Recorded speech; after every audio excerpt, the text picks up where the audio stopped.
आचार्य जी के पास हम पहुँचे, गुरु जी से व्रत मांगा। पहले तो पेपर होते हैं, ऐसे एकदम से तो व्रत मिलते नहीं गुरु जी के पास। आचार्य जी के पास गए, आचार्य जी ऐसे देखते हैं, ऐसे देखे ऐसे, आचार्य जी व्रत चाहिए। कौन मांग रहा है, गर्दन क्यों उठाऊं मैं, आंखें उठा के देख लेता हूं। अभी जाओ, छोटे हो। अरे हमको व्रत चाहिए, हमको सारी परिभाषा आती है व्रत की। आचार्य जी बोलते हैं छोटे हो, घर जाओ। 2 महीने बाद फिर पहुंचे, आचार्य जी व्रत दे दो। फिर ऐसे ऐसे देखते हैं, तुम आए थे ना 2 महीने पहले, तुमसे कहा था अभी छोटे हो। आचार्य जी हमारी उम्र 18 साल की 19 साल की हो गई है। अरे अभी कुछ नहीं, अभी जानते हो मूंछ के बाल नहीं निकले, व्रत लेंगे। दोबारा चला दिए, 5 बार लौटाया गुरुदेव ने। 5वीं बार में बोलते हैं अगली बार आना तो माता पिता को लेके आना। जब पहली बार मुंह से निकला कि माता पिता को ले आएंगे, हमने कहा पापा ना आएंगे, सिर्फ मम्मी आएगी। पापा वकील हैं, उनके साथ कंप्रोमाइज करना बड़ा मुश्किल है। LLB पास आउट को आचार्य से क्या बात कराएं। हमने कहा जो BA पास आउट है उससे बात करो। एक से बात कराई, बात में सेटिंग हो गई। अगर LLB वाले आए होते तो बड़ी मुश्किल हो जाती। तो एक से हो सकती है, एक से नहीं हो सकती, दोनों से तो कैसे हो सकती है।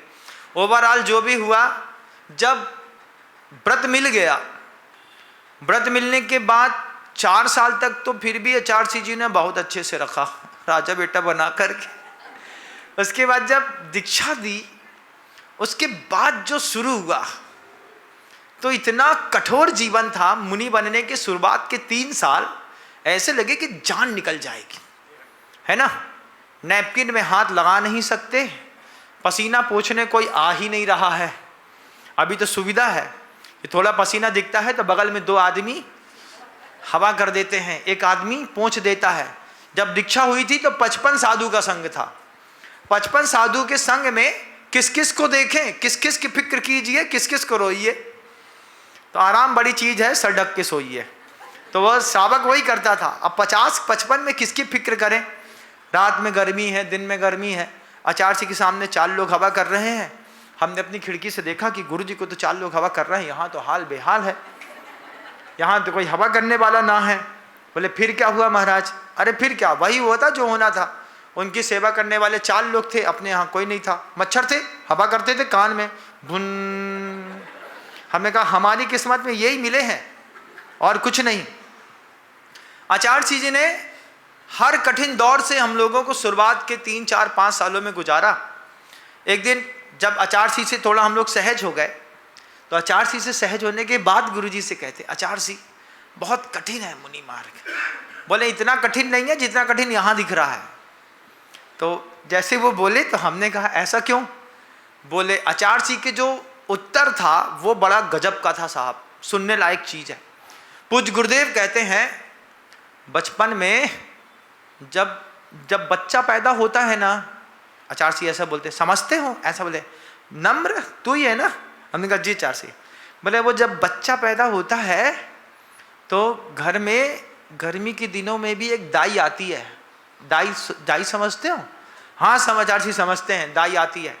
मई के गर्मी में अगर कोई बच्चा पैदा हो तो भी उसकी मालिश के लिए एक दाई आती है। और जब दाई के हाथ में बच्चा आता है तो दाई उसको अच्छे से नूरानी तेल, सरसों तेल अच्छा मिला के गरम करके अच्छा उसको रगड़ती है। माँ को भी रगड़ती है, बच्चे को भी रगड़ती है। गर्मी में नूरानी तेल, सरसों तेल मिला के पूरे शरीर में वो अच्छा पहले रगड़ेगी। उसको एक हाथ से ऐसा उठाएगी जैसे खरबूजा उठा रहे हैं। कभी देखना, ऐसा करेगी, उल्टा कर देगी, टांग पकड़ेगी, ऐसा लटका देगी, हिलाएगी उसको, ए उठ। अरे हमने कहा भैया गर्दन वर्दन लचक जाएगी। बोले वो दाई होती है, उस दाई के हाथ से कुछ नहीं लचकता, उस दाई के हाथ से कुछ नहीं लचकता। उल्टा कर देगी, ऐसा पूरा हिलाएगी, उसके मुंह में थप्पी मारेगी, कान में नाक में ऐसा आंख खोलेगी, ऐसा ऐसा हाथ डालेगी। उसको बिल्कुल भी दया नहीं है। तुम देखोगे ना तो घबरा जाओगे। किसी बच्चे की मालिश देखो दाई के हाथ से तो तुमको घबराहट होगी, तुम ए भैया थोड़ा धीरे। और जब दाई मालिश कर रही होती है तो बच्चा लगातार रो रहा होता है। लेकिन दाई को पता होता है कि अगर अभी इसकी मालिश अच्छे से नहीं करी, अच्छे से इसके एक हाथ को दूसरे को ऐसा, फिर एक पैर से दूसरा हाथ, फिर नीचे का अंगूठा मुंह में, फिर कान में, माथे में छिपाती है, पूरा उल्टा करेगी, इधर से इधर हाथ मारेगी, इधर ठोकेगी, सब करेगी, दाई करेगी। दाई नहीं करेगी तो क्या होगा? दाई जितना आपको बचपन में बच्चा पैदा होता है, दाई जोरदार, मई की गर्मी में मालिश हो रही है, और मालिश होगी इतना नहीं, उसके बाद कोयला जलेंगे लकड़ी के, बबूल की लकड़ी के कोयले के ऊपर अजवाइन का छोंक, अजवाइन के छोंक के साथ उस बच्चे को पूरा जैसे सिकाई, बफरिंग कर दी है, बिल्कुल जैसे लास्ट पॉलिश करते हैं ना तो बफरिंग में, ऐसी पूरी बफरिंग कर दी, ऊपर नीचे आगे पीछे, उसको उल्टा किया, एक हाथ में लटकाया, नीचे से अजवाइन का धुआं चल खुल रहा था, उसका मुंह ऐसा खोलती है दाई, पूरा मुंह के अंदर धुआं चला जाता है, आंख में चला जाता है, फिर कान में डालेगी, फिर इधर डालेगी। उद्देश्य एक ही रहता है, बच्चा जितना भी रोता है रो लेने दे, अगर हम इसकी अभी मालिश नहीं करेंगे तो ये बच्चा मजबूत नहीं होगा। फिर आचार्य जी हम लोगों से कहते हैं, जैसे वो दाई बच्चे को संभालती है, ऐसे गुरु आचार्य भी अपने बच्चों को संभालते हैं। तब पता चला कि हमारी दाई इतनी क्रूर क्यों है। अब वो दाई ऐसी थी हमारी, कैसी थी दाई? वो दाई ऐसी थी कि मूलाचार में बट्टगेर स्वामी ने कहा है, ठंडी लगे तो चटाई ओढ़ लेना, चटाई की छूट है। लेकिन हमारी दाई ने हमको चटाई की छूट नहीं दी। वो दाई क्या बोलती है, ठंडी है ऐसी रखे रहो, ऐसी रहना, ठंडी में कोई चटाई नहीं ओढ़ेगा, जो चटाई ओढ़ेगा हमारे संग में नहीं रहेगा। धमकी तो देखो दाई की कैसी जबरदस्त, कैसी धमकी है गुरु जी की, जो चटाई ओढ़ेगा वो हमारे संग में नहीं रहेगा। हमने मूलाचार निकाला, मूलाचार निकाल करके आचार्य जी का देखो इसमें लिखा है, बट्टगेर स्वामी बोल रहा है चटाई ले लो। आचार्य जी बोलते हैं उठ जाओ बट्टगेर से दीक्षा लेना, जाओ। हमने कहा, फिर हमने जाकर के बोला, मूलाचार का मुनि बनना सरल है, आचार्य विद्यासागर का मुनि बनना बहुत कठिन है। मूलाचार का मुनि बनना बहुत सरल है, बहुत सरल है। मूलाचार में आचार्य बट्टगेर स्वामी ने, बसुनंदी महाराज ने जो लिखा ना, बहुत सरल है। आचार्य विद्यासागर का मुनि बनना बहुत कठिन है। क्योंकि हमारी दाई ऐसी थी, वो दाई हम लोगों को पूरा शीर्षासन, अनुलोम विलोम सब करवा दी। अब करवा करके जब बिल्कुल पुष्ट कर दिया दाई ने, अब लड़का अच्छी हट्टा है, खट्टा है, अच्छा चमक रहा है, अच्छी निकल आई है, सब समझता है, सब ज्ञान है, ध्यान है, कान से सही सुनता है, मुंह से सही बोलता है, आंख से सही देखता है, सही तरीके से खाता है, सही तरीके से बैठता है। कदम चरे कदम चिट्ठे कदम आसे कदम सहे, कदम भासे जबुज्जे जम न पावम बज्जई, जदम चरे जदम चिट्ठे जजमासे जदम सहे, जदम भासे जबुज्जे एवं पावम न बज्जई। ये मूलाचार उस दाई ने घोंट घोंट करके पिला दिया। पिलाने के बाद जैसे जैसे बच्चा मजबूत होता रहा, फिर दाई धीरे धीरे समान होती रही। फिर बाद में कालाला कैसे है, हाँ दादा दाई बहुत अच्छे हैं, तेरी कृपा से भुजाओं में ताकत है, दिमाग में ताकत है, कान में सुनने की शक्ति है, आँख बिल्कुल साफ सुथरी है, गला बिल्कुल साफ है ना। वही अजवाइन का धुआं जो गले में मुंह में मई की गर्मी में जाता है। आचार्य जी बोलते, बच्चे को नहीं पता कि उसके साथ इतना परिश्रम क्यों किया जा रहा है, लेकिन परिश्रम करने वाले को पता है कि आज परिश्रम कर लो, कल ये परिश्रम तुम्हारी जिंदगी को संवार देगा। आज सब है, आज बंधु दुनिया में सब है। आज हवा करने वाले 4 लोग हैं, संभालने वाले 4 लोग हैं, रक्षा करने वाले 4 लोग हैं, बिहार करने वाले भी 4 लोग हैं, लेकिन आज दाई नहीं है।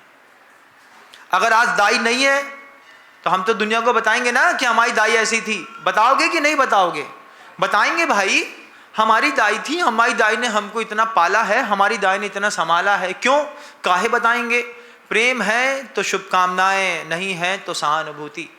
क्यों? हमको तो हमारी दाई से प्रेम है। दाई माँ बहुत गजब की है, दाई बहुत गजब की है।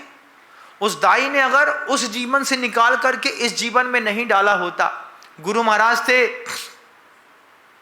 अप्रैल की गर्मी में गुरु जी विहार कर रहे थे, छाता नहीं लगवाया, सिर में बाल नहीं थे, धूप सीधी चमड़ी में जाकर के सिर को ऐसा गर्म कर रही थी। कमरे में जा कर के बैठे, शाम को जब बिल्कुल ठंडक हो गई तब कहते हैं थोड़ा सा लगा दो। इतना सा घी लगाया कपूर वाला आचार्य के सिर में। गुरु जी से कहा कि दिन के उजाले में जब अपन दोपहर में विहार करते हैं, छत्ता लगने से थोड़ा शरीर का पानी, खून गर्म नहीं होता आचार्य जी। बोले अगर खून गर्म नहीं होगा तो मार्ग कैसे चलेगा? तुम लोग सोचो, ठंडे खून से मार्ग नहीं चलता। आचार्य जी के शब्द, ये मार्ग चलता है गर्म खून से। कैसे चलता है भैया? गर्म खून से, ठंडे खून से नहीं चलता। हम सोचें होगा कि नहीं होगा, कर पाएंगे कि नहीं कर पाएंगे, ठंडे खून वालों से मार्ग नहीं चलता। किससे चलता है? गर्म खून वालों से मार्ग चलता है। गर्म खून कैसा? गुरु ने बोला जी गुरुदेव हो जाएगा, अब आप बताइए कहाँ से करना, कैसे करना? बोले तुम अपने हिसाब से समझ लेना। जी गुरुदेव हो जाएगा, दाई जबरदस्त हो, बस तुम्हारे घर में दाई तो कम है, डाई ज्यादा है। डाई जबरदस्त होनी चाहिए महाराज, हैं अंदर से बिल्कुल फुग्गा फुस्सी, जैसे वो शिमला मिर्ची होती है ना, बाहर से इतनी बड़ी बड़ी, अंदर से उसमें कुछ रहते नहीं, हवा हवा रहती है। ऐसे तुम्हारे अंदर दाई तो ना है लेकिन डाई जबरदस्त है महाराज। दिखते तो हम अच्छे हैं और जीते तो हम अच्छे हैं। दिखते तुम अच्छे और जीते हम अच्छे। हमको जितना सुकून है उतना सुकून तुमको कभी जीवन में ना मिलने वाला। महाराज इतनी मेहनत करते हैं, एक समय खाते हैं, केसलोच करते हैं, ठंडी गर्मी बरसात सहनी पड़ती है, ये सब तो हमारी दाई ने हमको सिखा दिया है ना। जब ये वाला पैर हमारे माथे में रख दिया, पूरे हाथ मरोड़ दिए, पीछे मरोड़ दिया, उल्टा लटका दिया, हिला दिया, नाक मुंह आँख कान सब खोल दिया, अब क्या बचा? अब बचा साहस और शौर्य की कहानी लिखना। फिर ऐसे लोग धीरे से दारा सिंह बनते हैं। बनते कि नहीं बनते? जिनके घरों में बच्चों को मालिश ना हुई, उनके बच्चों में किसी को पोलियो हो गया, किसी को 22 साल की उम्र में पैरालिसिस का अटैक आ गया, किसी की रीढ़ की हड्डी की गुड़िया घुरने लगी, किसी को चलने में तकलीफ है, किसी को चढ़ने में तकलीफ है, किसी को जरा सी बात में पसीना आ रहा है। अच्छी मालिश हो जाए एक बार गुरु के हाथ से, अच्छे तरीके से गुरु सब सिखा दें, उसके बाद तुम देखो कि गुरु की सिखाने का मजा क्या होता है। लेकिन तुमको तो प्रेम ही नहीं है ना गुरु से, काहे को प्रेम करें महाराज? हम जिससे कर रहे हैं उसी से। बहुत खर्चीली है वो, ध्यान रखना, बहुत खर्चीली है। 1.5 लाख का मोबाइल खाएगी, फिर एक रिंग खाएगी, फिर एक माला खाएगी, फिर पैसा खाएगी, उसके बाद इज्जत खाएगी, फिर तुमको खाएगी। फिर बाद में पता चला हाँ सिलाई सुन, लास्ट में बोलेगा हमारे पापा तैयार नहीं हो रहे हैं, हम तुमसे शादी नहीं कर सकते। बोले पहले बोल दिए होते भाई। लेकिन ये संसार के जो प्रेम है ना, ये इतने झूठ वाले हैं। इन झूठ वाले प्रेमों से ऊपर उठने की कोशिश करो, आज मौका है। हमारे आगम सागर जी महाराज बार बार सबसे कहते हैं, प्यार मोहब्बत धोखा है, तब कर लो भाई मौका है। गजब की पंक्ति उनने दी, दिमाग में ऐसी फिट बैठी कि प्यार मोहब्बत धोखा है, तब कर लो भाई मौका है। अगली पर्याय अगर कुत्ते बिल्ली सुअर की मिल गई, सिंह की मिल गई, तो दिन भर चाहोगे बिना तो भगवान नहीं मिलेंगे। आज मौका है, तब कर लो भाई मौका है। थोड़ा सा एकासन कर लेते हैं, थोड़ा सा नियम ले लेते हैं सामायिक करने का, थोड़ा सा नियम ले लेते हैं एक दिन प्रासुक खाने का, एक दिन नियम ले लेते हैं देवशास्त्र गुरु की पूजा करके ही भोजन करने का, एक दिन नियम ले लेते हैं शुद्ध भोजन करने का, एक दिन नियम ले लेते हैं अपने घर में ब्रह्मचर्य से रहने का, एक दिन नियम ले लेते हैं दिन के उजाले में अब ब्रह्म का सेवन नहीं करेंगे, एक दिन नियम ले लेते हैं आज किसी को आज्ञा नहीं देंगे, एक दिन नियम ले लेते हैं आज गैस नहीं जलाएंगे, एक दिन नियम ले लेते हैं घर में मुनि जैसा जीवन जी करके गुजारेंगे। चातुर्मास में थोड़ी बहुत शिक्षाएं इस स्तर की भी अगर आ गई तो चातुर्मास की सफलताएं हैं।